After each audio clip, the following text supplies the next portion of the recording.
Hi everyone, this is our channel, Around My Story. Please like, share and subscribe. Hi, my name is Laura. I'm 23 years old, and I teach art. I recently got married to the love of my life, Norman. I considered him my friend, my brother, my son, and my husband. We loved to prank each other, even after we got married. For instance, one time I turned off all the lights in the apartment, dressed up as a monster, and scared the living daylights out of him when he came back from the store. Another time, he damaged my car. I put mayonnaise on his toast. I did worry sometimes that our jokes might go too far. I mean, he did get really mad at me once. He stopped talking to me for 2 days, even though I apologized profusely many times. After that, our pranks sort of stopped. I figured our pranking days were over. About a month later, I returned home to find a letter on the floor. I opened it and read it. If you don't pay us 100,000 by Friday, we will kill Norman. I smiled. Norman was pranking me again. When he returned home, I hugged him and showed him his prank letter. He read it carefully, and his brow furrowed. He appeared seriously frightened and swore that this was not part of any prank. He told me that we needed to leave town as soon as possible. I asked him why, and he told me that before he married me, he had stolen a gold statue from a motorcycle gang. I asked him why he couldn't just return it with an apology, and he told me that the statue was worth a lot of money and could make us really wealthy. That night, an armed masked burglar broke into our apartment and confronted us with a gun. He said to Norman, "Hello, Norman, long time no see. You need to choose between the statue or your wife. Choose now." Norman was hesitant. Then he steadfastly said, "I can't give up the statue. Take my wife." The masked man turned towards me. He pointed the gun at me in a threatening manner. I was frantic. I was staring at Norman in shock. Suddenly, the masked man ripped off his mask. It was Keanu, Norman's brother. Norman sat down, laughing so hard he could hardly stop to breathe. Between laughs, he said, "This is payback for the last prank of yours. I was so mad at him that day, but it's all right. He doesn't know what I have planned for him." Our feelings are always hard to control. We are humans after all. Sometimes we do things we can't explain, just because we feel that way. I had a student named Daniel, a sweet and innocent child. I was prepared to do anything for him, but don't judge me just yet. First, let me tell you my story. My name is Jolene. I'm a 21-year-old math teacher at a primary school. I live with my sister and my mother. My house was next to the school where I work. I love teaching, and I like teaching the students in creative ways. They loved me, and I loved them. Daniel was a special student, though. Our story began at the start of the new year. It was the first day of school. I missed all my students over the summer break. I missed them so much that I stood by the door to welcome them back. Before I started my first lesson, Mr. Smith, the student affairs officer, knocked on the class door, with Daniel hiding behind his back. Mr. Smith greeted the class and asked them to greet Daniel, but Daniel was too shy and didn't move. So I went over to him to take him by the hand, but he pulled his hand away, which embarrassed Mr. Smith. I asked him to greet his classmates, so he went and he stood in front of the class and he said, "Hello, I am Daniel." Then he went and he sat at the very back of the class. He didn't talk much with the other kids. He didn't like to interact with anyone. Daniel always looked sad, and I thought to myself, he's only 8. What could possibly have made him that way? I tried to get close to him, but he resisted all my efforts. Sometimes he looked like he was hiding some big secret, and later on, I learned what it was. One night, when I was surfing the social media, I came across a horrible news story about a jealous husband killing his wife and another man right in front of his son. The child had been none other than my new student Daniel. Reading that sad story, I started understanding why Daniel was acting that way. I decided to try brightening his life a little. Every day, I would buy a small present and put it on his desk. At first, it had no effect, but slowly he came to love that. During break time, I would sit beside him and we would share food together. I would get him involved in class activities. On his birthday, I arranged a surprise party with his class, his grandmother, and myself. He was so happy that day. After the party, He hugged me and he told me that he loved me. I hugged him tightly. He was not just a student to me. I treated him like he was my own son. He told me that he wanted to call me mother, and that made me so happy.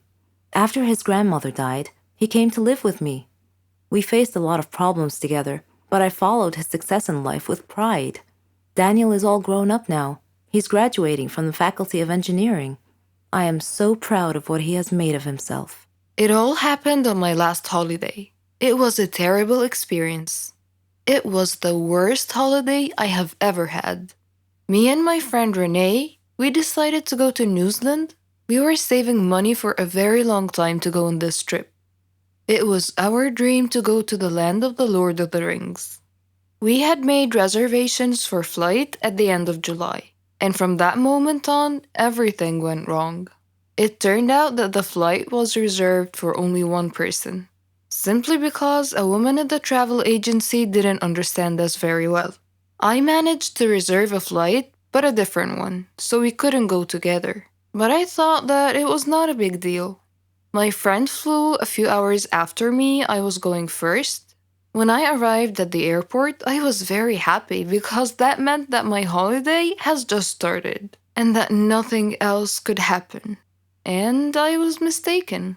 When the hour of my flight was coming, I queued up to the custom clearance. My passport was right, and the next thing I had to do was to go through the metal detector. When I was passing through, it started to beep. I was so scared. I was taken aside immediately, and I felt like a thief.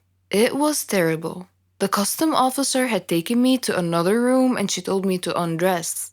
I tried to explain that I had a belly ring and maybe it was the cause of the beeping, but she didn't want to listen. I had to undress. They took my clothes somewhere else, and I was standing alone in the middle of the room. I was shocked and stressed. The woman came back after about 5 minutes, which seemed to be ages for me. She gave me back my clothes, but I was not allowed to put them on.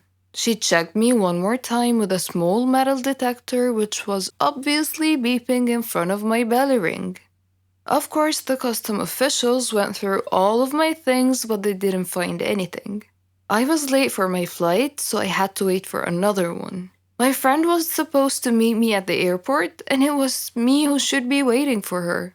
She was terrified that I was not there, but fortunately she decided to wait. After that horrible flight, we met at the airport and we went to our hostel. It turned out that we expected something different, but it was not that bad, and we were too tired to look for something else. New Zealand is the most beautiful country I have ever seen, and we loved everything about it. The people, their customs, their food, basically everything, and the entire environment. We spent 3 weeks there. We had a really good time, but when the time ended, we had to fly back home. I was a little bit scared. This time, I decided to remove my belly ring. We came to the airport about 3 hours before the departure time. At the entrance to the airport, we saw an older woman who had a large card with the word written on it with capital letters, Poland. So I came up to her and I started to speak in Polish.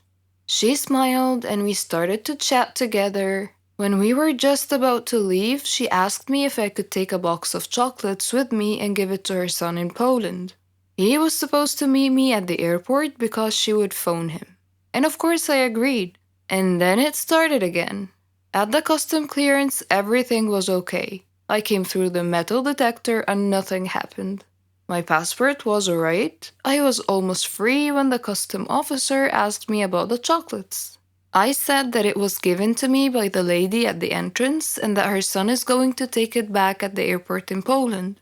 The custom officer asked me to open the box. I didn't want to agree as it was not mine, but I had to. It turned out that inside there were not chocolates, but cocaine worth $20,000. I was taken to jail. I spent 2 days there and then everything had been explained. I could come back home and the lady and her son were caught and also taken to jail. I don't have to explain why this was the worst holiday ever. Hello, I'm Sarah. Ever heard of a phobia before? Don't worry, it's not contagious or anything. It just means you're scared of something in particular. Places, people. things.